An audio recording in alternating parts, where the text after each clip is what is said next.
Disiksa beneran. Di dalam Islam siksa kubur ada. Kenapa di kuburan disiksanya? Jadi gini, ini satu-satu dulu ya. Kenapa siksa kubur ada di kuburan? Karena kalau adanya di rumah namanya siksa rumah.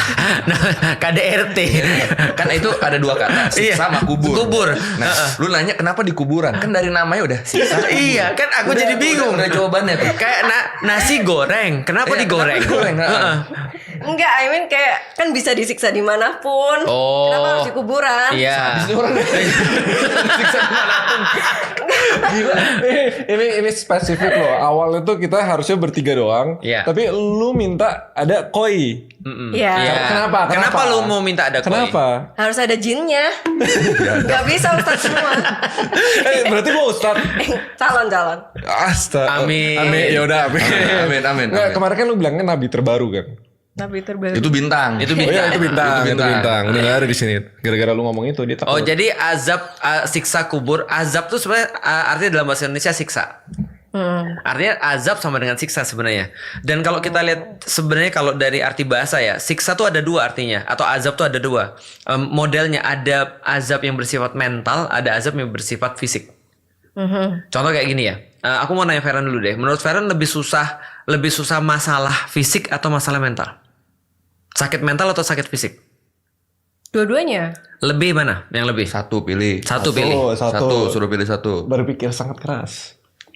Gak bisa dua-duanya. Satu pilih. Satu pilih. Satu Masa nggak pilih. bisa sih? Sakit Kayak fisik atau sakit mental? Sakit fisik kayaknya. Kok bisa? Soalnya kalau misalnya sakit mental tinggal tidur aja. Baru sekali ini. Lu depresi, terus lu tidur. Ketika lu bangun udah nggak depresi. Oh enggak, ya depresi lagi. Cuman kan Masanya orang depresi nggak bisa tidur. ya juga ya. Tapi kan biasanya dikasih obat itu. Penenang. Iya, maksudnya masih oke lah. Oke, aku coba pandu ya. Sakit banget. Kalau fisik sakit itu kelihatan. Ya. Lukanya segede apa kelihatan. Sembuh nggak semuanya kelihatan. Kalau mental kelihatan nggak? Oh nggak kelihatan. Oh itu satu. Yang kedua, orang sakit fisik itu bahkan nggak bisa nyakitin orang lain. Contoh kakinya patah, nggak bisa dia matain kaki orang lain kalau kakinya patah. Tapi kalau orang sakit mental itu bukan hanya bisa nyakitin orang lain, nyakitin sekampung bisa dia. Berarti lebih parah mana, sakit fisik atau sakit mental? Tapi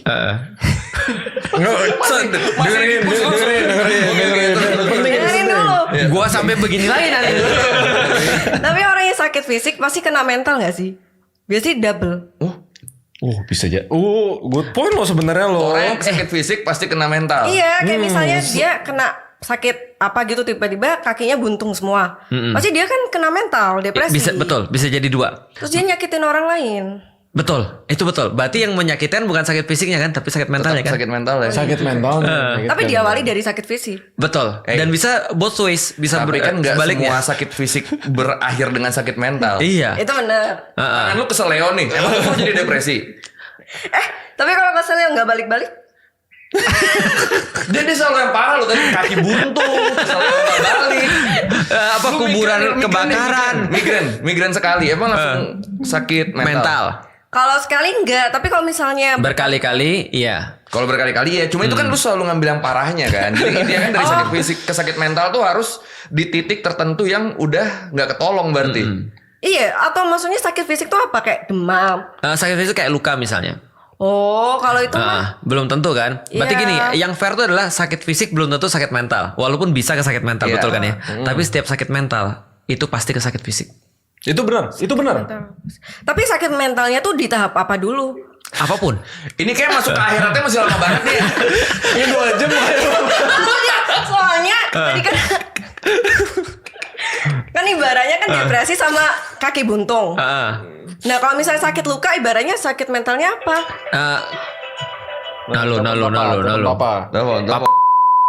Jadi Ya. kayak depresi kan sebenarnya udah parah banget nih dibandingkan sama sakit fisik yang apa dulu. Paham. Tapi kita lanjut dulu poinnya ya. Iya, kok bulat Poinnya ya? bukan di sini. Iya. Gimana? Kan gue pernah ngerasain contohnya ya. Itu benar yang tadi Ustadz Felix bilang. Kalau udah kena mental, sakit mental nih, sampai parah nih, pasti kena fisik. Psikosomatis namanya. Psikosomatis.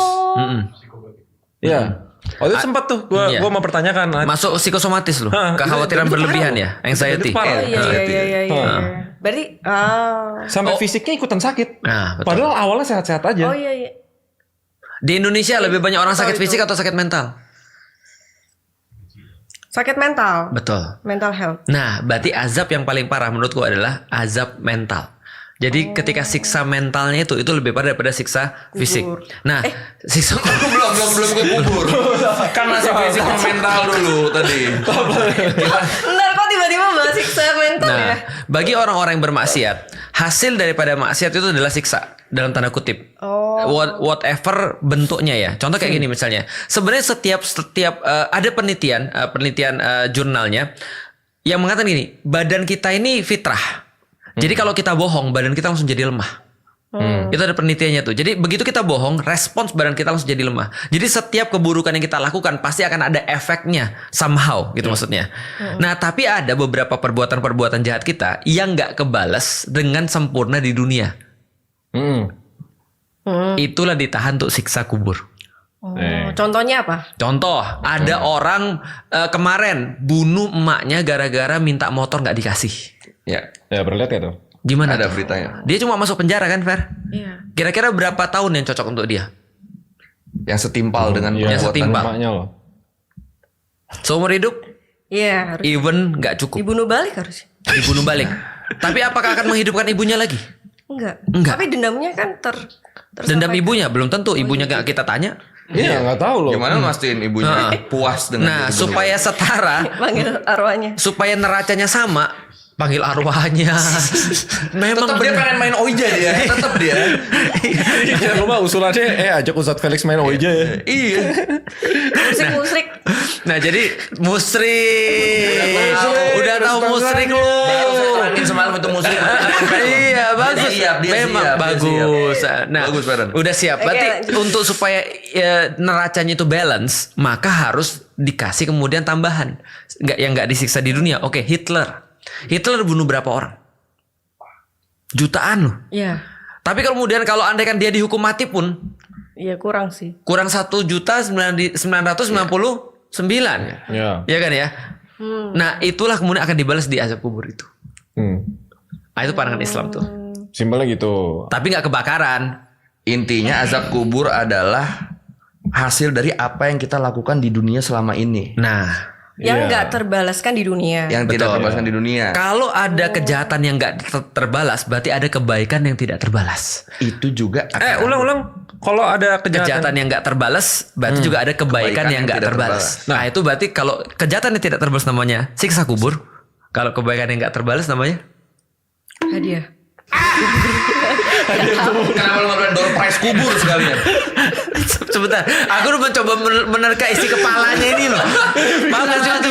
Aku tuh udah ngasih clue yang bagus banget gitu maksudnya. Apa dong? Hadiah kubur, azab hadiah. Oh iya bisa. Iya, bisa. Pahala Kubur, kenikmatan kubur. Kenikmatan kubur.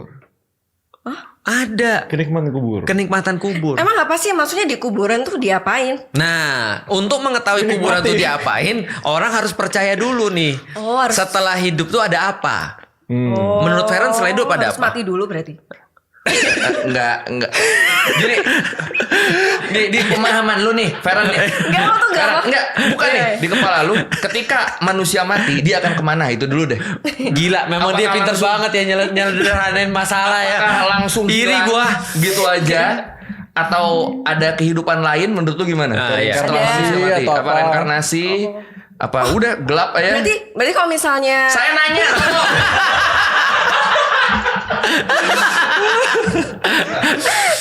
Ya gimana? kalau misalnya dalam Kristen Nah. itu langsung ke atas. Atas mana? Atap Enggak rumah. ke surga atau ke neraka. Tapi Oh. berarti kalau misalnya Islam di kuburan dulu Iya. baru naik. Mm-mm. Iya. Oh, berapa lama? Nah, itu Ya kan? itu pertanyaan yang bagus. Bagus. Bagus. Actually bagus loh. Sampai kapan? Sampai naik ke atas. Nah, Iya. siapa yang nentuin? Nah, sampai hari kiamat, hari berbangkit. Hari kiamat literally artinya hari berbangkit. Berbangkit dari mana? Dari kubur. Dari kubur. Semua dibangkitkan oleh Allah dari kubur. Oh, jadi semua setan-setan tuh ada di dalam kubur. Setan. Kok jadi setan? Kok jadi setan? Kita kan lagi bahas arwah. Iya, roh-roh. Roh. Jadi gini ya. Pertama kita nggak bicara, kita harus disclaimer dulu, kita nggak bicara lokasi fisik. Oke. Kita bicara lokasi yang tidak fisik. Nah, berarti kalau dikatakan apakah di dalam kubur, jawabannya antara iya dan tidak. Kalau kuburan tuh adalah lokasi fisik, jawabannya tidak. Karena kalau ada di situ kita gali, ada di situ dong nanti dia. Iya, nanti kita bisa ngelihat, lagi disiksa nih. Iya benar. nih, Tapi nggak kan gitu ada. juga. Tapi kalau di lokasi non fisik, namanya kubur, itu betul. Oh. Namanya alam barzakh. Apa? Alam barzakh. barzakh. Kalau di Barzakh. barzakh. Itu maksudnya- Barzakh. BARZAKH. Barzakh. Itu maksudnya alam Alam selain yang isinya kuburan. Isi ruang tunggu, ruang tunggu. Ruang tunggu. Jadi gini, manusia setelah mereka meninggal, itu mereka di alam barzah dulu. Iya. Menunggu sampai kiamat. Kiamat. Setelah kiamat, baru semua dikumpulkan di tempat yang namanya padang mahsyar. Nah, Disitulah dosa lu, pahala lu semua dihitung. iya. Anjir, ini gue baru tahu loh, jujur loh. Ya itu. Bingung kan lu? Kenapa Rema jadi cosplay Feren sih? Iya, ini gue benar baru tahu. Iya, Ini kan iya, iya, ini itu kan konsepnya konsepnya. gitu. Iya. Gue lagi belajar Islam nih ya. Iya, iya. Berarti semua yang meninggal selama berapa ribu tahun lalu itu belum di surga, belum di neraka, masih di alam. Sama sekali. Jadi nggak ada. adik-adik inilah perlunya Anda tidak skip pesantren kilat ya. Ini di Sanlat nih. Di Sanlat. Dia nggak ada sanlat Iya, dulu. dulu dia nggak ada sanlat. Lu kan di mana? Sekolah mana? Sekolah Tunas Kristen. Muda. Tunas bangsa. Tunas Bangsa. Oh ya, sorry. Iya. Jangan skip pesantren kilat Iya. ya. Oke. Ya, jadi semua yang meninggal sekarang, bahkan di zaman nabi-nabi sebelumnya belum ada yang di padang mahsyar. Iya. Semua menunggu di alam barzakh. Nah, tergantung berapa lamanya. Ada yang bilang 1000 tahun, ada yang Iya. 2000 tahun, tergantung kita matinya kapan. Kalau kita mati hari ini besok kiamat ya berarti cuma sehari. Oh, loh, berarti alam barzah. Iya. Barzakh. Barzah. Barzah. Itu kuburan. Bukan. Terus siksa kubur. Siksa kuburnya di mana? Siksa Kenapa kubur. disebut siksa kubur? Karena Iya. fisiknya ada di kuburan. Iya. Tapi alam barzah itu Bukan tidak fisik. literally ada di kuburannya. Tapi disiksanya di alam barzah. Iya. Di alam barzah. Oh, langsung disiksa, belum Disiksa. neraka, belum surga, tapi udah disiksa. Belum, udah disiksa. Oh, Jadi- jadi kalau ada hal baik kenikmatannya juga. Betul. Jadi siksa dan kenikmatan itu preview sebelum nyampe ke tempat yang sebenarnya. Teaser lah. Teaser. Teaser. Oh, berarti nggak separah kalau misalnya di neraka beneran. Nggak separah. Contohnya Lebih parah diapain? lagi nanti. Contohnya ya, di dalam salah satu hadis orang-orang yang disiksa di kubur itu, pertama ya, pertama diperlihatkan tempatnya nanti di neraka seperti apa. Cuma dilihatin doang, itu pun udah stresnya luar biasa dia. Di videoin. Kok di video? Kok di videoin? Ya maksudnya kayak Ini by the way, lo harus stres ini kenapa? Soalnya menguji kesabaran kita dapat pahala. Iya, nggak apa-apa. Ini Iya, nggak ini apa-apa. puasa nih, pagi-pagi Nggak, lagi maksudnya puasa. kayak- Kalau Feren aja bisa aku jelasin, berarti aku bisa menjelaskan seluruh Indonesia. Oh, karena di Feren. Iya. enggak maksudnya dikasih rekaman gitu loh. Bukan maksudnya di preview di teaser tuh maksudnya nih udah ditiksa sisa tipis-tipis loh. Iya. Oh, Iya. Diperlihatkan dan disisa tipis-tipis. Iya, heeh. Bukan nggak pakai video literally ini ditonton tuh nanti neraka kayak gitu. Nanti kamu digituin nggak yang gitu. Oh gini deh, kalau kita bahas kenikmatannya dulu ya. Tapi kalau orang-orang yang baik di dunia, dia juga akan diperlihatkan tempatnya nanti di surga kayak apa. Contoh gini, Feren mau diajak sama Raymond misalnya ya, yuk semua timku pergi ke Jepang misalnya. Udah dilihat tuh kita kan pergi ke sini, udah seneng belum? udah. Bahkan sebelum pergi udah seneng kan. Tapi kalau misalnya kita diperlihatkan yang jelek-jelek, yang ngeri-ngeri, kita bakal disiksa. Sebelum disiksa aja kita udah ngeri sendiri. Iya, karena mental duluan. Tapi di alam itu dibagi dua nggak? Yang baik sama yang jahat gitu. Yang baik sama yang jahat tayangannya berbeda. Tapi maksudnya di dalam satu ruangan. Masing-masing. Masing-masing. Alam barzah masing-masing. Iya, itu nggak ada bareng-bareng. Lu nggak punya teman. Iya. Baru lu akan dikumpulkan tuh di padang mahsyar itu. Tapi Betul. itu pun nggak ada yang peduli satu sama lain. Iya. Karena orang pada khawatir dengan dirinya sendiri kan. Udah ustadz dia, serius. Kamu ustadz ya? Wih, enggak. Serem banget nih gue nih. Gini. Nanti. Kata lu dia jin, sekarang kata lu Iya, dia sekarang ustadz. Yang menyamar jadi ustadz. Tapi jin kan Bisa, pinter nggak sih? bisa. Bisa itu. Bisa. Itu bisa, Ah, itu bisa. Kayaknya itu paling cocok deskripsinya Iya. dia. Makasih ya. Tapi itu kan sebenarnya balik lagi ke yang lu nanya kemarin kan. Gue sendiri juga sebenarnya nggak bisa jawab. Nggak. Tapi mama dari dulu ngajarin konsep pahala gitu. Iya. Pahala kan yang selalu universal konsep yang dipahami sama semua umat muslim. Iya. Iya. Kita berbuat baik, kita dapat pahala. Itu kan kayak hitung-hitungannya kita nanti di Alam Masyar. barzah dan kiamat dan hereafter Iya. lah. bahwa kita bakal diukur Iya. kebaikan sama kejahatan kita Iya. gitu loh. Jadi konsep pahala itu sebenarnya diciptakan sama siapa? Oke, jadi gini. Pertama konsep pahala dan siksa Jadi pahala lawannya juga siksa. Jadi betul tadi pahala kubur ya. Pahala kubur. Ya, jadi pahala sama siksa itu adalah sebuah konsep yang saling melengkapi. Karena kenapa? Karena gini. Menurutku konsekuensi daripada segala sesuatu yang ketidakadilan di dunia injustice kita pernah bahas adalah ada hereafter. Kan kita udah bahas escape from injustice ya. Nah, jadi kita bahas ketika escape from injustice bahwasanya injustice di dunia itu nggak semua kebayar di dunia. Maka ketika nggak kebayar di dunia ada konsep kemudian hereafter. Ada konsep pembayaran nanti setelah kita mati. Yaitu adalah kemudian ada konsep pahala tadi itu. Maka pahala bisa kita katakan currency ketika di akhirat. Ketika bukan di dunia. Currency-nya itu.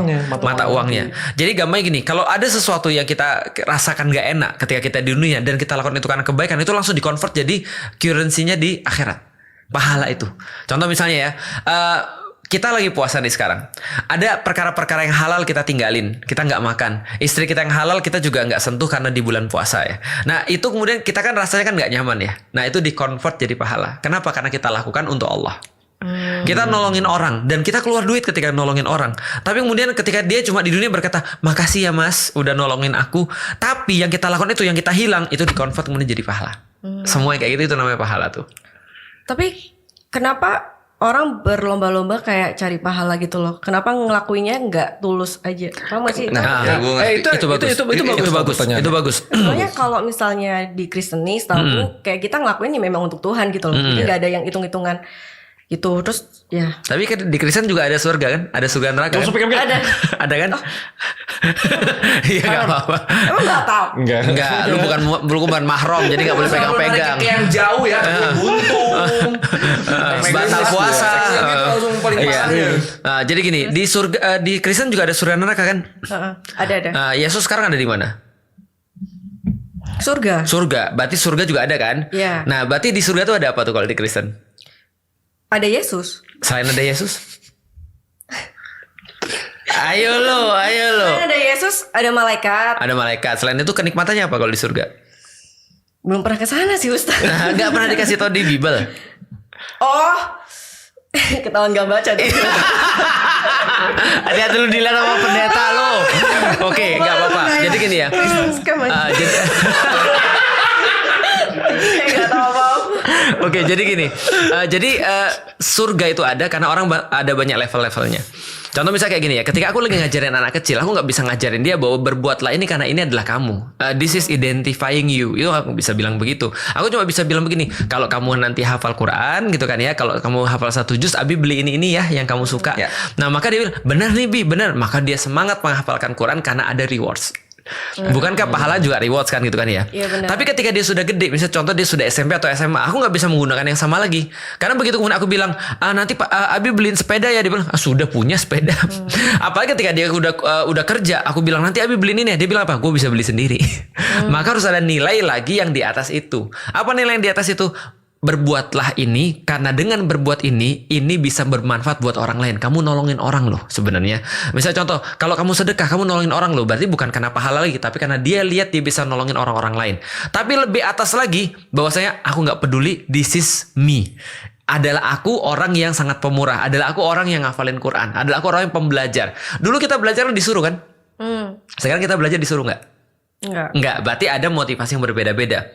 Ada orang termotivasi karena pahala and it's okay. Ada orang termotivasi karena misalnya dia pengen, aku nggak peduli, yang penting aku ridhonya Allah. Yang paling penting aku nggak dapat pahala, yang penting ridhonya Allah. By the way, kalau Allah ridho, surga tuh dapat walaupun mungkin pahala kita kurang. Atau kalau kita diridhoi oleh Allah, kita akan dapat surga kita nggak akan masuk neraka walaupun kita banyak dosa. Gitu kan ya. Berarti ridho Allah itu yang menentukan. Nah yang penting Allah ridho. Ridho itu apa? Gak tahu ini mau nanya. Ridho itu rela. Ridho itu bukan rela. Apa ridho tuh ya? Ridho tuh aku apa ya? Ridho tuh apa ya? Ridho tuh kayak semacam ridho Allah kan maksudnya. Ridho Allah tuh kayak ikhlas memberi izin membeli segalanya gitu loh. Apa ya? Menerima. Aku rela. Contoh misalnya aku bilang, aku ridho kalau andaikan Raymond jadi ustadz. Nah, Aku suka, aku menerima, aku rela, aku demen, aku ya itulah itu ridho. Mendukung. Itu memang agak sulit sih, mendukung dan nah, ridho Allah itu bisa jadi kemudian yang orang capai bukan lagi pahala lagi, tapi sudah ridho Allah. Lebih jauh lagi mungkin dia mengatakan, ya this is me, ini adalah aku nggak perlu motivasi apapun, aku akan melakukan itu. Nah, maka agama itu mencapai ke titik tertinggi itu, ridho Allah dalam bentuk ini aku. Ridho Allah itu udah paling tinggi. Udah paling tinggi. Kalau bentuknya this is me. This is me. Artinya kita benar-benar melakukan itu karena Allah dan benar-benar bebas daripada niatan-niatan yang lain.